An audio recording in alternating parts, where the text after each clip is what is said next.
The House of Representative member for Udi Ezago Federal Constituency of Enugu State, Sunday Umeha, who announces defection to the ruling APC at the weekend, cited these reasons.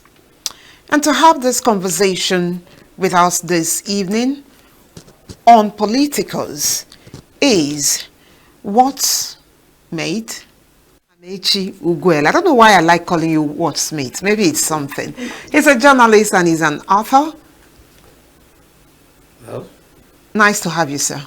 Thank you very much. And political realignment in Enugu State is our focus this time around. Realignment. Welcome. What's short? The past couple of weeks, a long stretch of weeks in Enugu has seen an avalanche, a harvest of defections, signaling realignment. That is on some people's mind, signaling a possible realignment and even counter-alignment. The truth is that some persons are already foreseeing that people who have left one party for another will eventually leave that particular party for another before 2027. We saw some Labour Party members defecting to APC, the ruling party, the party at the central. We saw also some party members of the same LP defecting from, especially those in the State House of Assembly, defecting to PDP in the state.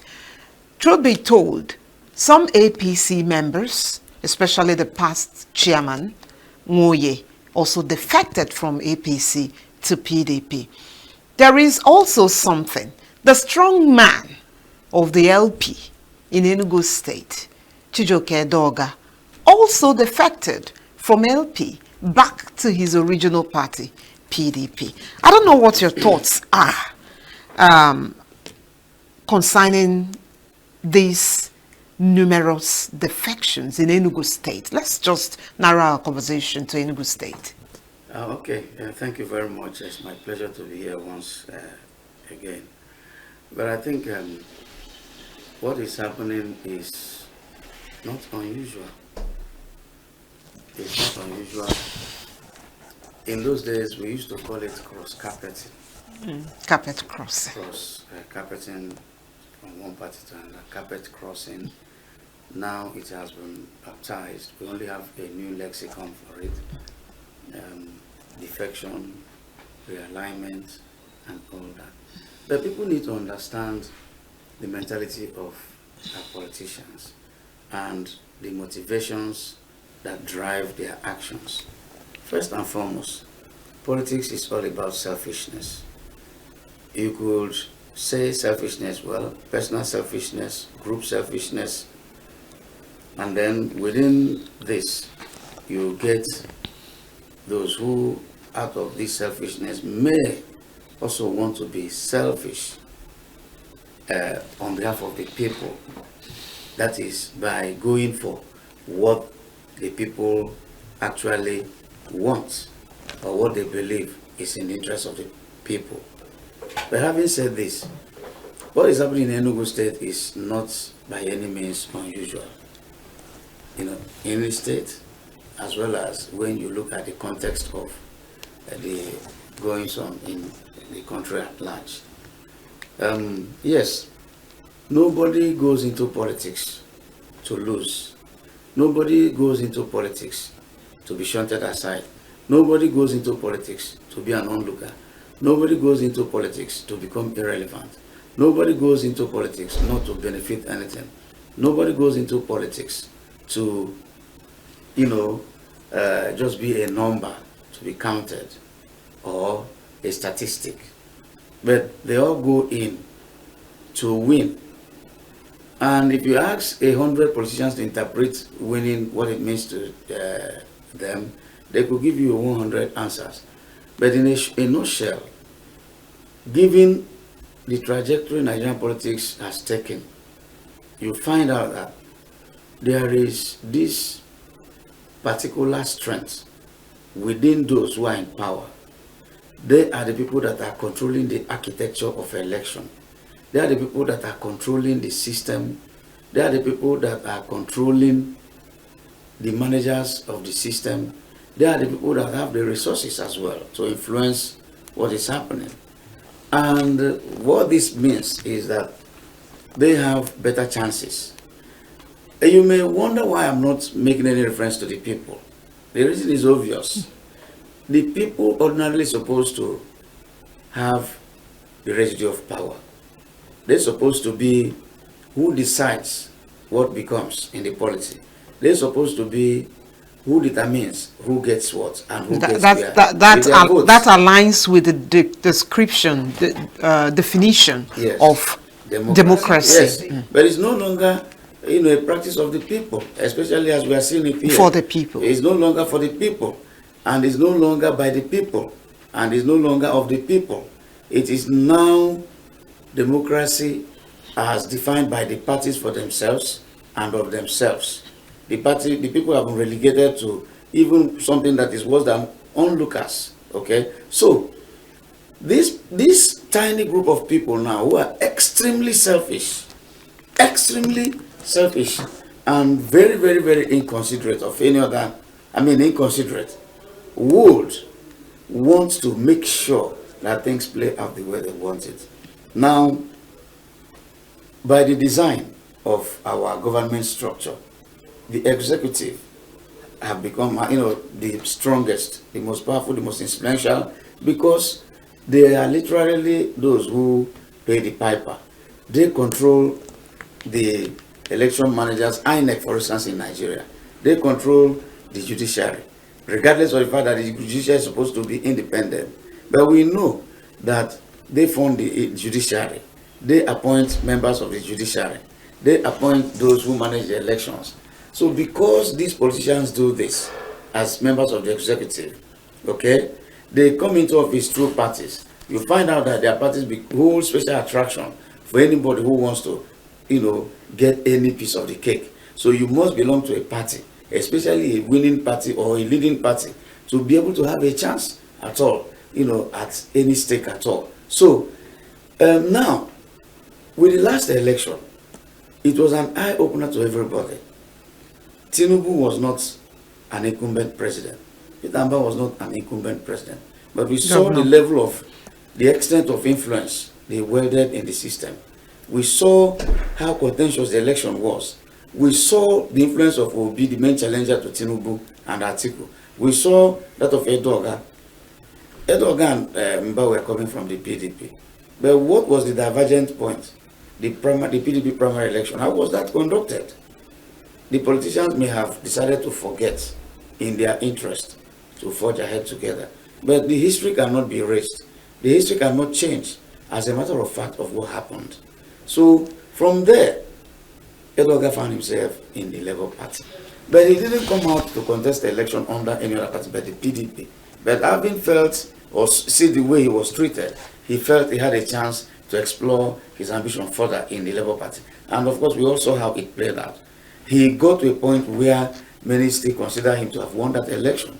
But at the end of the day, INEC announced what they did, and the judiciary adjudicated, to give us the result that eventually we all had to follow. So, and that is the same thing happened at the national level.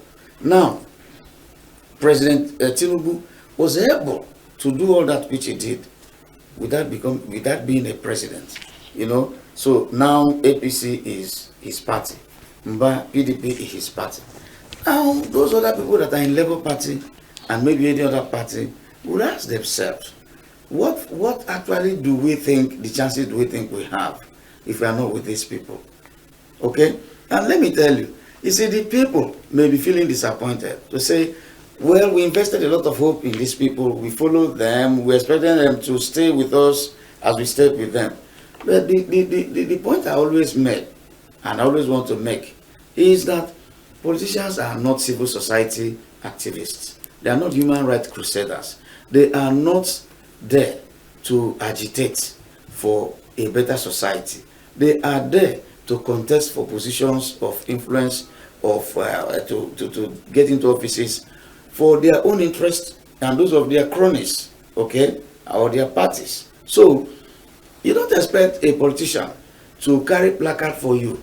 A politician will rather go and sit down and plot and calculate his chances and ask himself, this place I am, can I actually realistically make any meaningful impact? Do I have any chance? And if his calculation and permutation doesn't give him any encouragement, he will look for where that obtains. And that is where we go, regardless of whatever his wife, his children, his village people, and his party men, whoever think. So, that is what is happening in Enugu. You see, Nigerian people are those who are responsible for what is happening to them. Like I did say here before, and I do say every other place, as long as Nigerians are not willing to fight by whatever means to ensure that their votes count, as long as who determines who gets into office, any office at all, are not the voters but those who count the votes, then we'll continue to see this. Because you and I will go and vote and go. Before we even finish voting, they must have finished writing the results and announce whoever they want and whoever they like. And then you go and challenge it in the court, and the judiciary will uphold that election, regardless of the scandalous result that was posted and all the evidence pointing to the contrary. They said this guy is the winner. What will you do? So politicians who invest their time, their resources, their money and everything into a contest will rather join the winning team and begin to plot their way from their ranks, within their ranks, to know if they have any chance at all to make it within there. For instance, who is controlling the structures of security and coercion? And I will tell you something. You know, the election last year, largely in Enugu State, was able to be what it was because the security apparatus was largely positioned to be neutral, which never used to be the case. That you see policemen, you know, as we saw in some places like in Lagos, policemen, as we saw the army, even trying to steal ballot boxes in Rivers State during the time, during the election of Yeson Wike as the governor and all that. So, but we saw an army, the police that were largely neutral, that were not willing to kowtow to the dictates and wishes of the politicians, to kind of, you know what they used to do, either they come there and disrupt the election, chase everybody away. You see policemen carrying ballot boxes, you see policemen protecting those who are thumbprinting and all of that. And because they didn't do that, after all, the voters have nothing but their ballot boxes. So you cannot wave your ballot box at the face of a man who is armed to the teeth with AK-47. And if you say, leave this place and fire up, shoot his guns, what will you do? People will naturally flee and they will do whatever they want to do. So, all that happened, people saw what happened and how it all ended. I'm sure there are some people that you will ask till today, they will tell you that President Tinubu didn't win that election. That's their own opinion. And they have their reasons. And there are some people you ask and they will tell you that Peter Mba didn't win the governorship election. That's their opinion. But politicians being who they are, you see, once an election has come and gone, they go back to the drawing board. They forget what happened in the past. They don't keep grievances. It's only their followers that keep attacking themselves. Let's go back in history. Talking about the historical, political dynamics in Enugu State. Yes. Okay, let's just start from the recent times, the old Anambra State that had its capital in Enugu during the time of His Excellency Jim Nwoburu and His Excellency Ono. Coming from that angle, what are the unique factors that actually influence this kind of defection? I don't know if it has happened at any other time in recent times. During the Second Republic, people were a little bit more disciplined, more the fidelity to their cause and to their principle and to their leaders We are stronger then. It was stronger then. Now, it's no longer like that. Yes, during the time of Jim Woodward and Ono, of course, there were still we saw what happened, and some of those things are still happening today, like rigging, like the ruling party,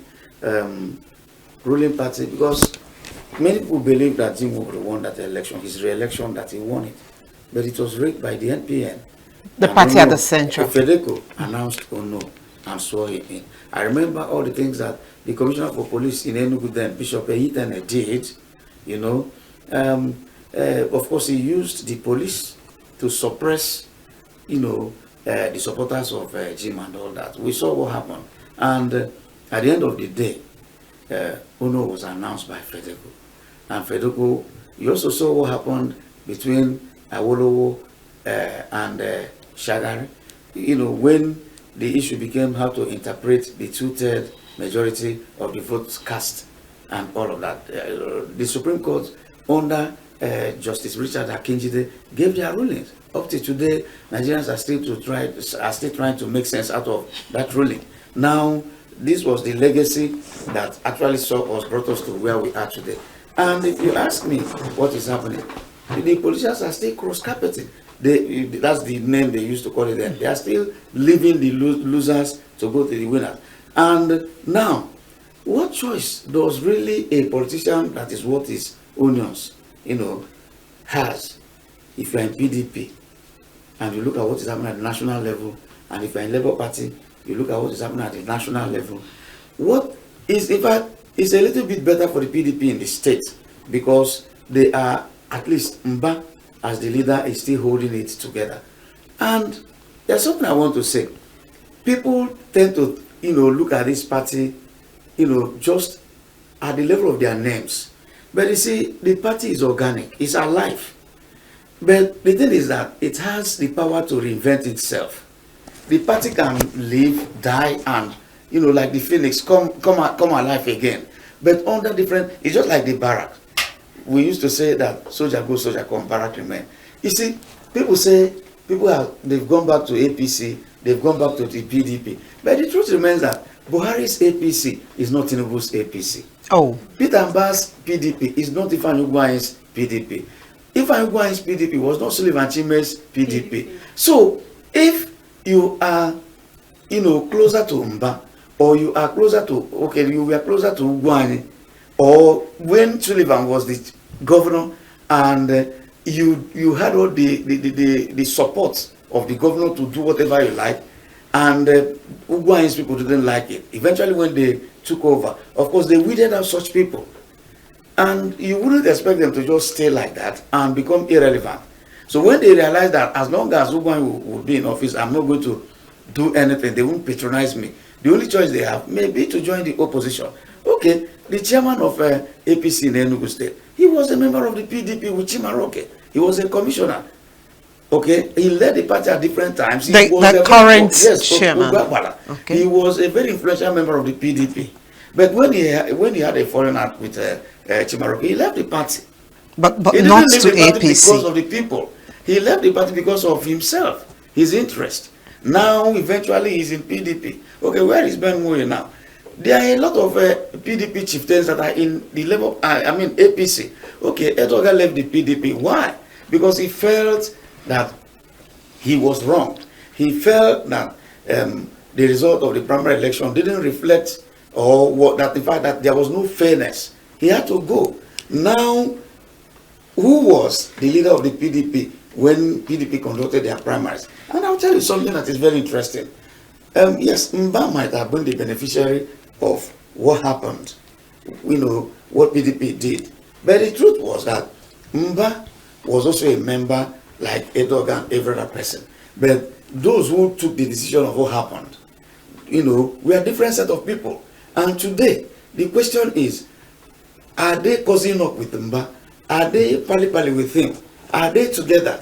The PDP that gave Mba the seat, is it the PDP that Mba is managing now? The answer is no. It is not. So there were a lot of people that were irrelevant at that time that are coming back to Mba now. And one other thing you need to know is that there is no sin perpetrated against a politician that he cannot forgive his fellow politicians. They're always thinking ahead. They are very quick to forget the past. The thing is that, okay, this happened to you during the last election. Now we want you, and then of course, okay, you want me, I'm going to give you my condition. So even if I don't get what I missed, if I could get something that could at least keep me busy, that could, make me relevant and all that, yeah, we could play. They will always, consider being totally irrelevant and being part of the game, especially when the person is accorded with some respect. You see, tell me who in Nigeria today that has not moved from one party to the other.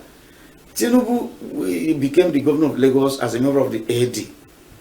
Okay. Would you tag his own defection? Theirs was some sort of coalition. Forget about the name. You say realignment and defection, and people realign and people defect to realign.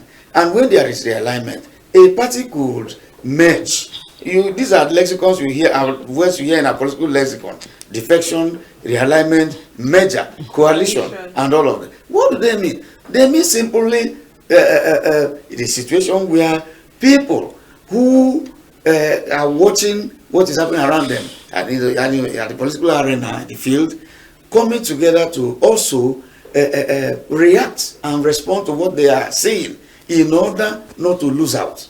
So if it is very important and within our interest for the two of us to come together, forget our differences, to come together to confront maybe Mba or Tinubu, then we'll do that. They keep talking all the time, okay? And Nigeria is so configured in such a way that because we play ethnic politics, regional politics, there is no one region, there's no one ethnic group that can make anybody the president. So you need a coalition. You need to carry some people along. Now what short? Something you said right now reminded me of something.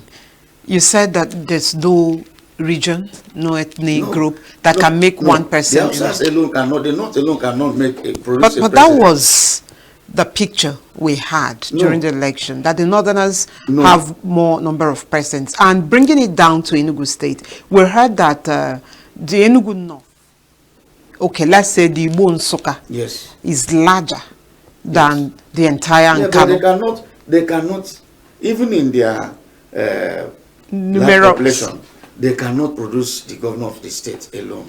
They need, if they want to, if Enugu North want to take it from Nkanu, they may have to work out a coalition with the West, Enugu North and Enugu West, against Nkanu, which is Enugu East. If they want to support Enugu East, that is Nkanu, maybe there's a candidate coming from Nkanu, Udi or Eziago, they may have to align with. But what is supposed to be that Enugu North, that has the largest population, this time around, is in a position to decide. And that is why nobody is joking with them. That is why Mba is not joking with them. That is why even the APC people wouldn't want to joke with them. And there are two ways they could do that. They either go to say, okay, all of you come and be with us, or they go and splinter them up. These are all political strategies to make sure that they break them up into splinters, that they may not agree to support one particular group or one particular candidate. And when that happens, you find out that the advantage of population is lost.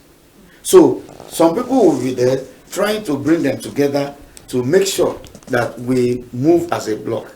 Some within them will also be trying on behalf of their rivals to also break up the ranks. These are all what happens in politics. At the national level, it happens. It plays out. The North, the West will always come to the East to use some people that they may want to use to manipulate our people. They may want to use them to divide the ranks.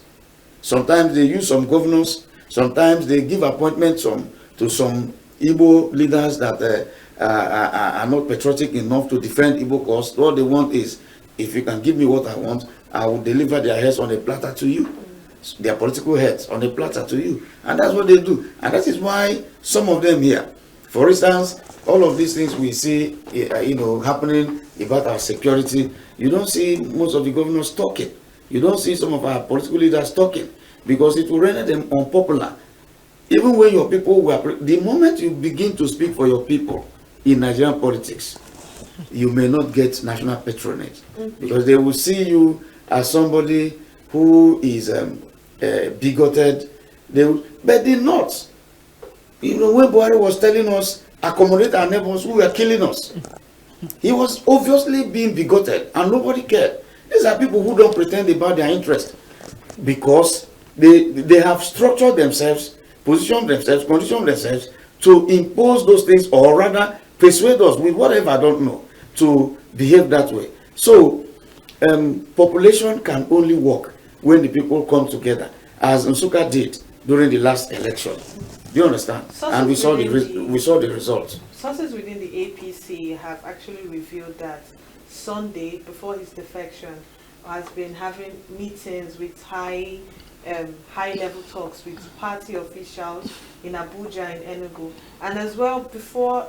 And the essence of this defection is expected to boost the presence of APC, especially in the Southeast. No. And we know that Southeast is mostly dominated by Labour Party. PDP, and before Labour the Labour Party came Yes. in. Do you think that there's a possibility of this thing happening, APC gaining the most presence in Southeast?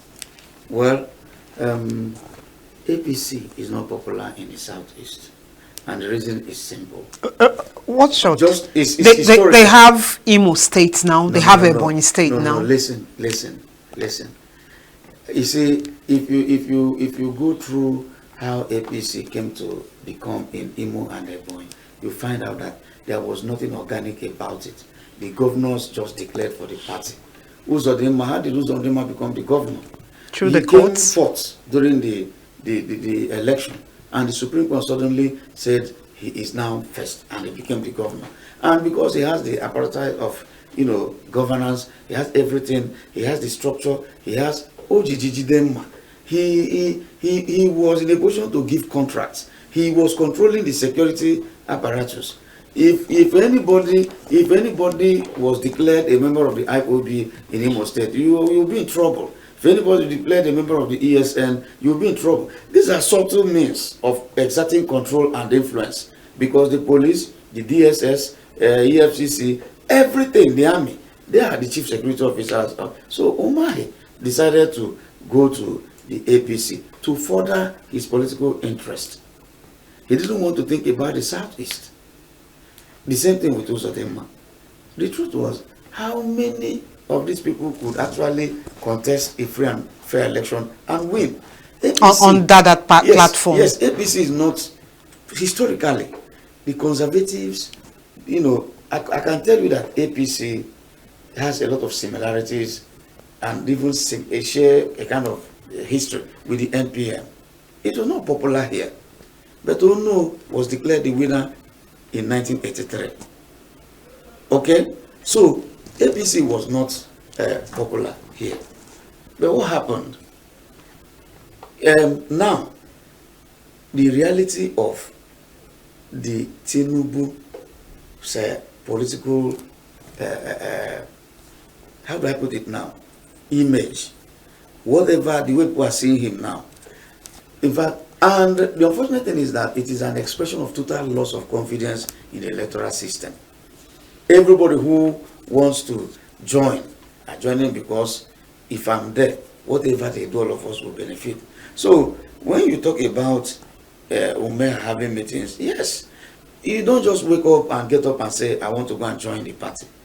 Let me tell you what, in fact, from day one, they will be calling them, enticing them with promises. And they begin what we call horse trading, what we call negotiation. You want me? Yes. And my supporters? Yes. Depending on your clout, your influence, and those behind you. And they will now say, okay, you are going to come with your people. And say, okay, if I'm coming, this is what I want. They will say, okay, this is what we'll give you.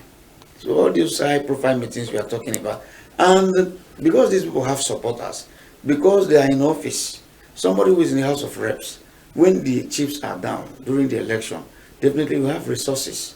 There are people working for him. There are people he's paying. Who is doing constituency project. There's no way you can compare the person with somebody who is not in office. But what's short? Most people didn't believe that there would be a time in Enugu State where a 7 politician would defect to APC. Oh, you know, yeah. From way back 2015 or before 2015, you wouldn't think that would ever happen. So why would any politician in Enugu State who is in office think APC? The reason is what I said before. Buhari's APC is not different. Tinubu's APC. And now let me tell you, if Is there a remarkable difference? You've there repeated is, this. There is, yes. Now, who was the chairman of the party when Buhari was there? Who is the chairman now? Who is the party leader? Who is the numero uno? Is it not? Then Buhari had his own cabal. Tinubu has his own cabal. Look at the appointments that Buhari made as the president, and look at the appointment Tinubu is making as a president. Are they the same? No. Those who are benefited from Tinubu's government are different. Buhari's government, they are different. Those who are benefiting from Tinubu's government, they are different. Now, let me tell you the reality. You see, the reason why you don't even have much people yet is because of Obi. And I can tell you that many people will readily support the APC instead of supporting another northern candidate from any party. Let a Hausa Fulani man or a Fulani man come to contest from in PDP or Labour Party. I will tell you, the rest of the Southeasterners will say, oh, another Hausa man, another Fulani man, they will support Tinubu because of the politics of the North and South. Yes, we want Igbos, but in the absence of any Igbo person, the closest person to us, the way we play our politics, is a Southerner. From Tinubu. any of the Southwest Exactly. South region. Exactly, because even when we know that they don't go there for the people, they go there for themselves. But then the psychological satisfaction that the South is there is enough for the average, Southerner. There's no way after Buhari's 8 years, and that is actually what created the problem in PDP. Atiku wanted to come again for Fulani to have it back to back. Many people said no, it's not going to happen. They supported Obi strongly. So if Obi, for any reason, and you see that is why it's even not persuading many people that are currently hearing about the current arrangement speculations that Atiku may run for one term with Obi deputizing him. Nobody trusts them. Say, even if it is for one day, we don't want another Fulani president. So why, convince me, why as a Southerner? I don't think Atiku regards himself a Fulani man, or does he? No, of course he does.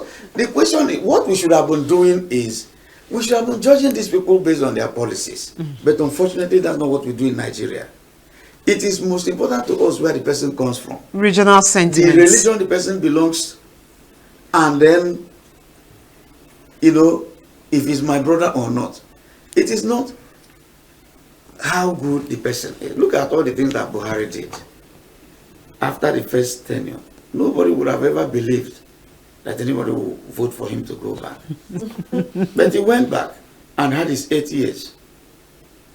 So is it Tinubu? If Buhari in all of his disaster will be voted by his people to go back, why shouldn't our people vote for Tinubu to go back?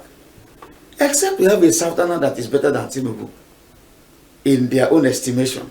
For instance, Obi, if they feel Obi is better than Tinubu and Obi comes out, and it's not just coming out, but Obi must come out under a structure that they believe that will actually deliver him, not a detracting structure. They are pushing Obi to come and divide the votes in the South. If that is what they are trying to do, to divide the Southern votes so that the Northern candidate will have his way, then our people will see through that trick and say, no, we are going to support the man who is there. Even though we may not like his policies, he may not have benefited Igbo, but I don't see any Igbo man, majority, except those politicians who want to, they are following their people, where they are expecting contract appointments and all that. When the chips are down, every Southerner must think the way Nigerians think currently, the way our politicians have conditioned us to think. You think about your people, you think about your place. You see, put the North and South together. The Southerner, the average Southerner will go for the Southern devil. The average Northerner will go for the Northern devil. And Nigeria will continue to be the loser. Looking ahead, what predictions can you really make about the future political landscape of Enugu State? Okay, you see, if you ask me, it's going to be interesting. One, APC may have a better showing than they had last time in Enugu State. And that they ever had. I didn't say they ever had, but I said they had last time. So they may have. You're saying you don't agree with me. At some point, some point in the past, they had it good in Enugu State. They will have it, but in fact, they are definitely going to have their best of time this time. What shot I heard we have it, and it sounded like you belong to the party. No. I said they. Okay. I didn't say no. Okay. I'm not a member of any party. I remember the very first time I came here, I made it very plain. I've not joined. If I want to belong to any party, I also would think like the average politician, the one that best suits my interest, both in the short and long term. But the truth is that, you see, PDP has very good chances in Enugu. But then it's not going to be a tea party. APC will challenge them because of that national presence they have. APC has consistently, even when they haven't really done that very well, but they are gradually picking their speed. They are gradually muzzling up a lot of support. Okay, some people are defecting into the APC. Some will still leave APC. But it is too early to gauge. But at least we are having an idea of what it will look like. For now, PDP remains the party to beat in the state. But APC will definitely have a better showing. For Labour Party, I don't think Labour is going to be a total reversal of fortune. Because, not that, if you ask me, people supported Labour Party because of the people they had. They had Obi, they had Edoga, and this presented them with incredible choices, a very good alternative to the evil system that they denounced. They wanted to distance themselves from. Okay?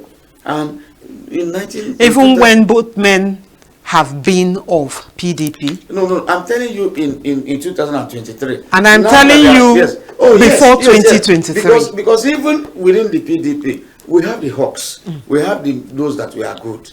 We have those that were extremely bad. There are those who were highly conservative. There are those, we have the progressive elements. In all the parties, we have the good, the bad, and the ugly.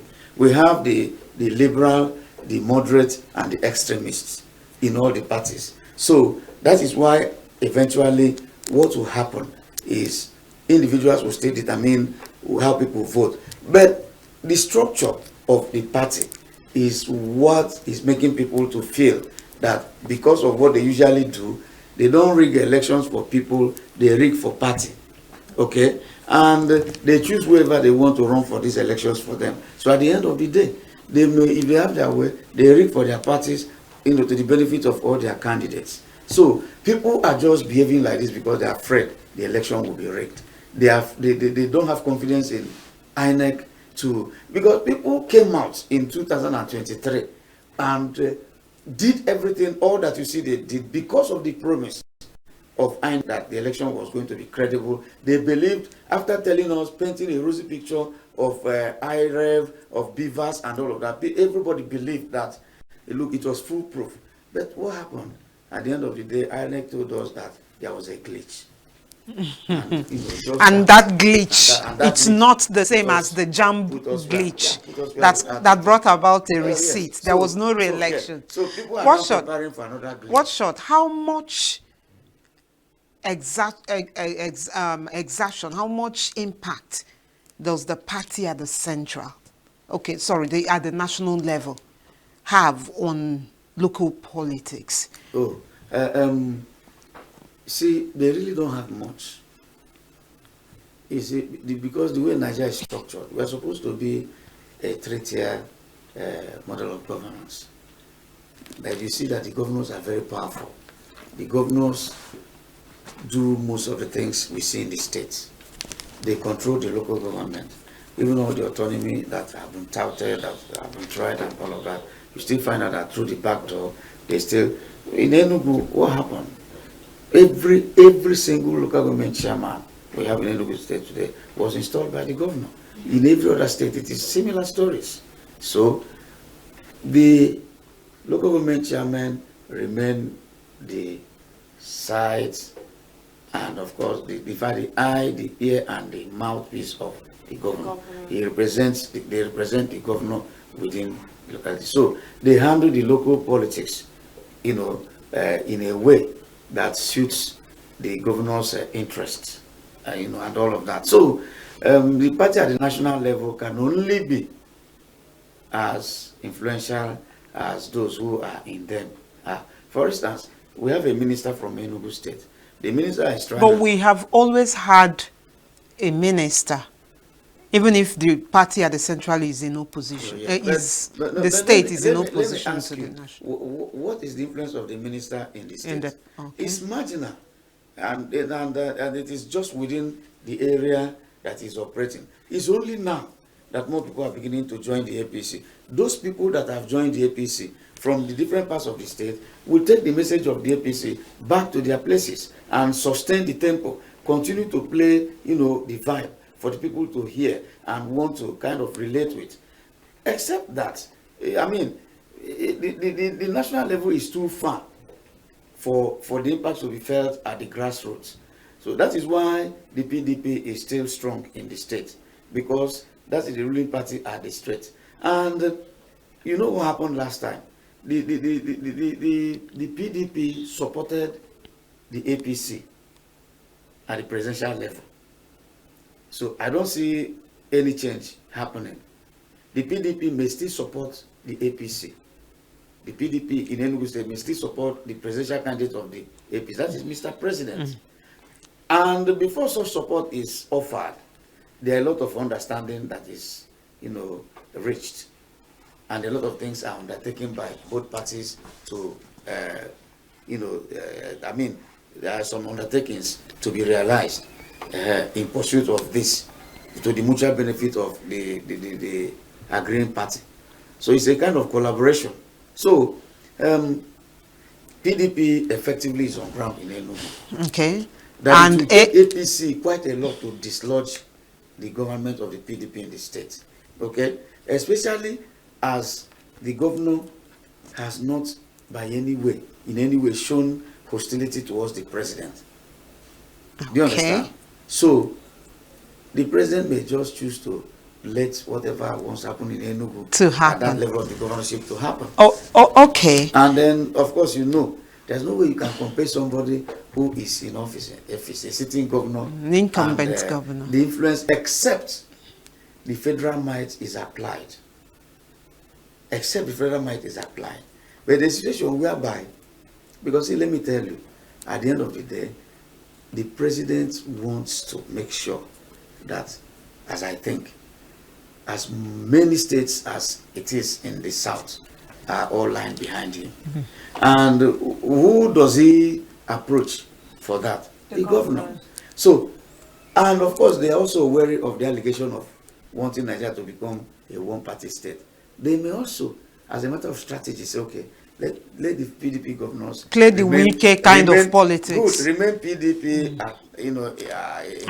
and work for us. Okay, what's that for lack of time?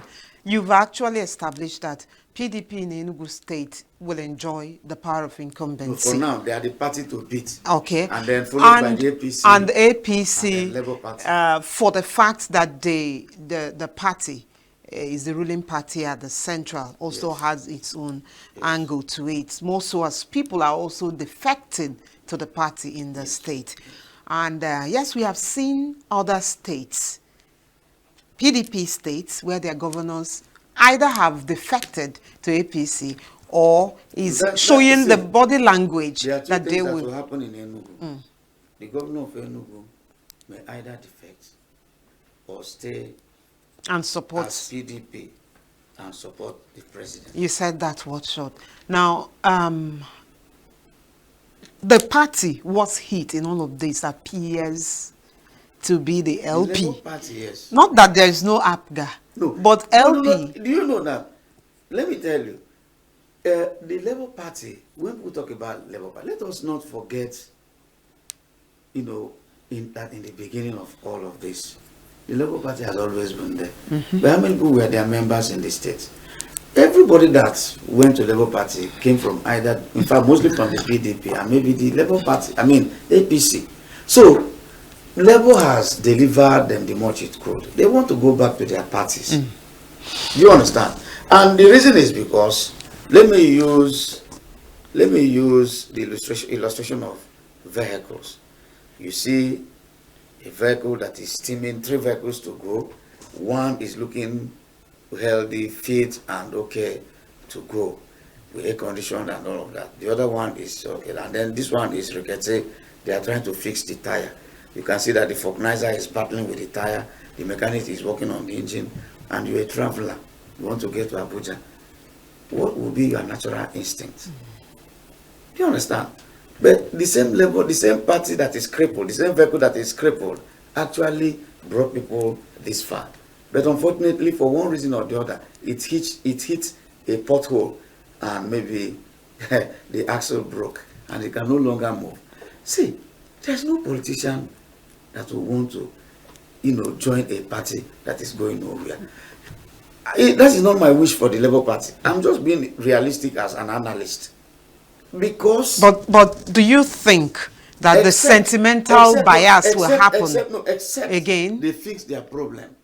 Except they fix their problem. And in-house problem, yes, right? Yes. And people will be, comes out as having very bright, unencumbered chances of winning. Okay, so That's when you begin to you see. agree that it was based on sentiment. People. Political. Everything about politics is sentiment. Okay. Everything is, in fact, selfishness is anchored on sentiment. Is it possible that there's going to be a sway again, just the same way that there was a sway from PDP? No, because it can we remember the Ojebego politics. It can hardly happen. See, no, I'm not talking about APC now. I'm just talking about the 2027 election in general. No. See, you see, let me tell us what will happen in 2027. There will be apathy. Many people, in fact, the civil society should start designing programs, robust voter education campaign to rouse our people out of their lethargy, induced by the disappointment of what played out in 2023. There will be apathy. Okay? People will not be as committed as they were in the past. Because they have lost interest. Where? The structure that produced what we saw is no longer intact. It's no longer like that. For instance, in Enugu, we saw what Labour Party achieved. Edoga was there. Where is he today? Many of them, like Umeha that left, he was there. Where is he today?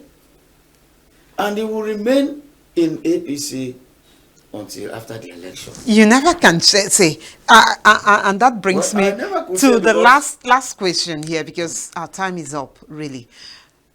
Are you expecting more defections? Are you anticipating more defections before 2027? People will continue to defect until the eve of the election. Oh, wonderful. As to whether there will be defection, oh yes, we've not even seen it.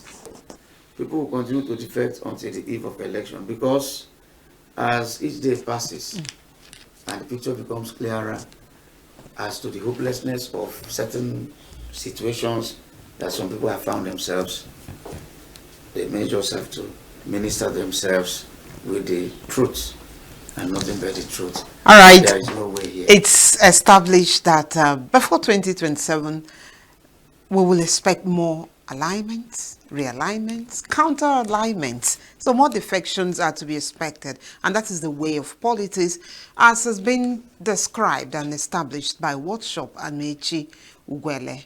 Thank you. I hope it's UGWUELE and not UGWUELE. Okay, well, it is UGWUELE. Okay. Ugu and Ele. Ugu, hill, Ele, antelope.